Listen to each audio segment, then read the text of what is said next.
ভারতে একটা দিন আছে যেটা শুধু ক্যালেন্ডারের একটা তারিখ না, বরং গোটা দেশের সংস্কৃতি, ইতিহাস আর অর্থনীতির একটা জীবন্ত ছবি। আর সেই দিনটা হলো 14ই এপ্রিল।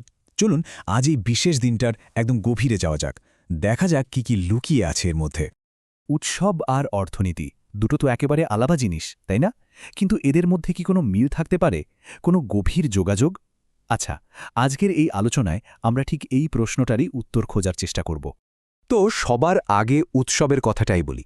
14ই এপ্রিল এই তারিখটা ভারতের কালচারাল ক্যালেন্ডারে কিন্তু একটা স্পেশাল জায়গা নিয়ে আছে। কারণটা খুব সহজ, এই একটাই দিনে দেশ জুড়ে কত যে উৎসব হয় তার কোনো হিসেব নেই। চলুন শুরু করি পাঞ্জাব দিয়ে।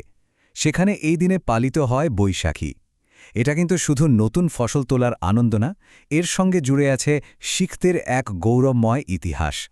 ভাবুন তো, ১৬৯৯ সালের ঠিক এই দিনেই গুরু গোবিন্দ সিং খালসা প্রতিষ্ঠা করেছিলেন। তাই তো এই দিনটায় পাঞ্জাবের বাতাসে শুধু ভাংড়া আর গিড্ডার সুর ভাসে। আচ্ছা, পাঞ্জাব থেকে এবার সোজা চলে যায় উত্তর পূর্বে, আসামে। সেখানে এই দিনটা পরিচিত রঙ্গালী বিহু বা বোহাগ বিহু নামে।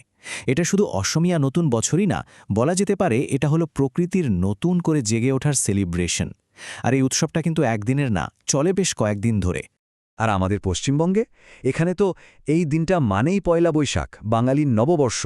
এটা যেমন আমাদের সাংস্কৃতিক গর্বের দিন, শিল্পের দিন, তেমনই কিন্তু হালখাতা খোলার মাধ্যমে একটা নতুন অর্থনৈতিক বছরেরও শুরু।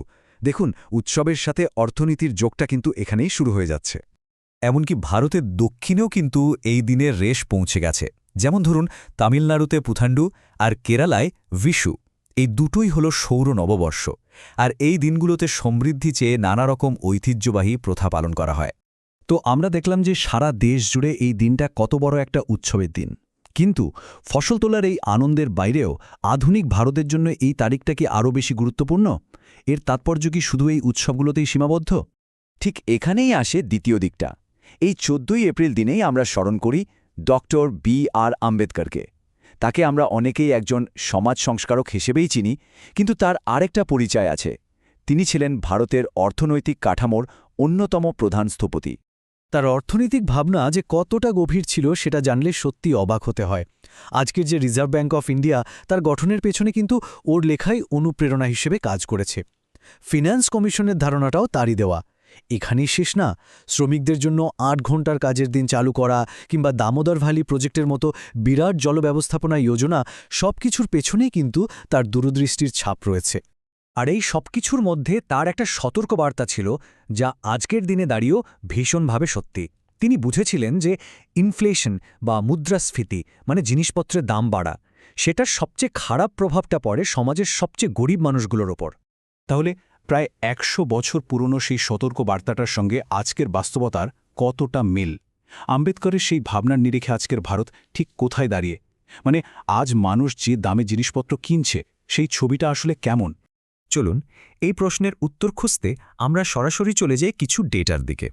এটা হলো ministry of statistics and programme ইমপ্লিমেন্টেশনের একদম লেটেস্ট ডেটা। তো ডেটা কি বলছে? দেখুন, ওভারঅল সিপিআই ইনফ্লেশন বা গড় মূল্যবৃদ্ধি সেটা রয়েছে 3.4%। কিন্তু আসল চিন্তার জায়গাটা হলো ফুড ইনফ্লেশন বা খাদ্যপণ্যের মূল্যবৃদ্ধি। সেটা কিন্তু আরও বেশি, প্রায় 3.9%। এর সোজা মানে হলো আমাদের খাবারের থালার খরচটা অন্যান্য সব কিছুর চেয়েও বেশি দ্রুত বাড়ছে। তবে সবটাই যে খারাপ খবর তা কিন্তু নয়। কিছু জিনিসের স্বস্তিও আছে। কিছু জরুরি জিনিসের দাম কমেছে। যেমন ধরুন পেঁয়াজ, আলু, রসুন, এই জিনিসগুলোর দাম আগের থেকে কমেছে, যা নিঃসন্দেহে রান্নাঘরের বাজেটে একটা বড় রিলিফ। কিন্তু মুদ্রা তো আরেকটা পিঠও আছে, তাই না? আর সেই দিকটা দেখলে কিন্তু রীতিমতো চমকে যেতে হয়। রূপোর গয়নার দাম বেড়েছে প্রায় 150%। ভাবা যায়। শুধু তাই না, সোনা, শুকনো নারকেল, টমেটো, এই সব কিছুর দামও এমনভাবে বাড়ছে যে তা সাধারণ মানুষের নাগালের বাইরে চলে যাচ্ছে। এই ছবিটা আজকের ভারতের অর্থনৈতিক বাস্তবতার একটা দারুণ উদাহরণ। দেখুন, একদিকে পেঁয়াজের মতো সাধারণ মানুষের রোজকার দরকারি জিনিসের দাম কমছে, যা ভালো খবর। কিন্তু অন্যদিকে সোনা বা রূপোর মতো অ্যাসেট, যেগুলোকে মানুষ ইনভেস্টমেন্ট হিসেবে দেখে, সেগুলোর দাম একেবারে আকাশ ছুঁয়েছে। একই দেশে দুটো আলাদা অর্থনৈতিক গল্প চলছে। আচ্ছা, ভারতের এই যে অর্থনৈতিক অবস্থা, এটাকে কিন্তু আলাদা করে দেখলে পুরোটা বোঝা যাবে না। আসল ছবিটা বুঝতে হলে আমাদের একটু গ্লোবাল বা বিশ্বব্যাপী প্রেক্ষাপটের দিকেও তাকাতে হবে।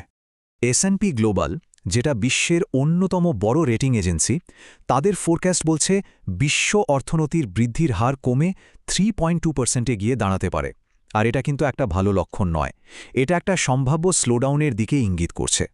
এর পেছনের মূল কারণ হিসেবে একটা শব্দ বারবার উঠে আসছে, এনার্জি শক। ব্যাপারটা কি? আসলে পশ্চিম এশিয়ার সংঘাতের জেরে বিশ্বজুড়ে এনার্জি বা শক্তির সাপ্লাই চেনে একটা বড় ধাক্কা লেগেছে। এই ব্যাপারটা আরও একটু পরিষ্কার করে বোঝা দরকার।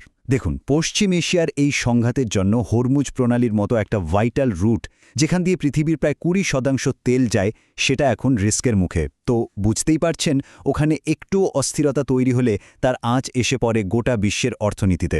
আর এক্সপার্টরা বলছেন আগামী দিনে পরিস্থিতি আরও কঠিন হতে পারে। তাহলে সবটা মিলিয়ে আমরা কি দেখলাম?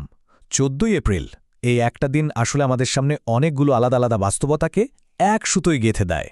দেখুন, একদিকে আছে উৎসবের রঙিন সংস্কৃতি, অন্যদিকে ডক্টর আম্বেদকরের মতো মানুষের রেখে যাওয়া এক বিরাট অর্থনৈতিক লেগেসি। আবার এর সাথেই মিশেছে আজকের দিনের কঠিন বাস্তবতা, এই মূল্যবৃদ্ধি, এই ইনফ্লেশন, আর সবকিছুর ওপরে আছে একটা অনিশ্চিত গ্লোবাল ইকোনমির প্রেক্ষাপটে দেশের ভবিষ্যৎ। শেষ পর্যন্ত 14ই এপ্রিল দিনটা আমাদের কি বলে? একদিকে উৎসবের হাজারো রঙের আলো, অন্যদিকে অর্থনৈতিক চ্যালেঞ্জের এক গভীর ছায়া। একটা দেশ এই দুটো বাস্তবতাকে একসাথেই বয়ে নিয়ে চলে তার ভবিষ্যতের দিকে। প্রশ্নটা হলো, একটা জাতি কিভাবে তার এমন প্রাণবন্ত অতীতকে উদযাপন করার পাশাপাশি তার এই অনিশ্চিত ভবিষ্যতের চ্যালেঞ্জগুলো মোকাবিলা করে? এই ভারসাম্যটা কিভাবে রাখা হয়? হয়তো এটাই সবচেয়ে বড় প্রশ্ন।